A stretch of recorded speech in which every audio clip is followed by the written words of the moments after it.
This segment brought to you by Kansas Soybean Commission. Progress powered by Kansas farmers.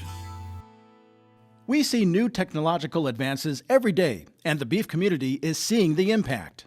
So we look at the history of genetic evaluation going all the way back before we had genetic evaluation, and those technologies and the evolution of that and the advent of DNA technologies that are complementing that. And then how do we push that and make genetic gain and accelerate that, and using technologies like IVF coupled with traditional embryo transfer in that to change generation interval and make with younger and younger animals and accelerate that. The dairy industry has led the way, encouraging the beef side to follow suit to get the best genetics into the hands of commercial producers.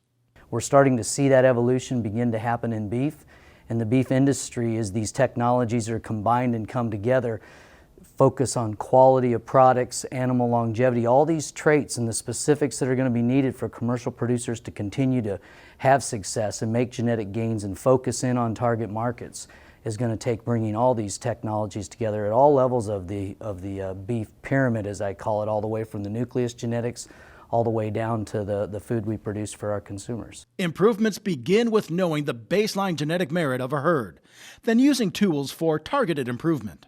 And even from a simplistic sense of just understanding their population and what their goals are and setting breeding goals, and then when they purchase animals, setting goals of where those genetic merit values need to be, what is the endpoint, what are they trying to do. I think it's going to become critical for all of us to continue to be successful in these areas and in the industry in using those. It might not be using all the tools, but it's going to be using parts of it and pieces of it to make those genetic advancements happen. It's not going to be a one-size-fits-all plan, but the geneticist says there is an avenue to improvement for everyone. It's going to have to even be much greater.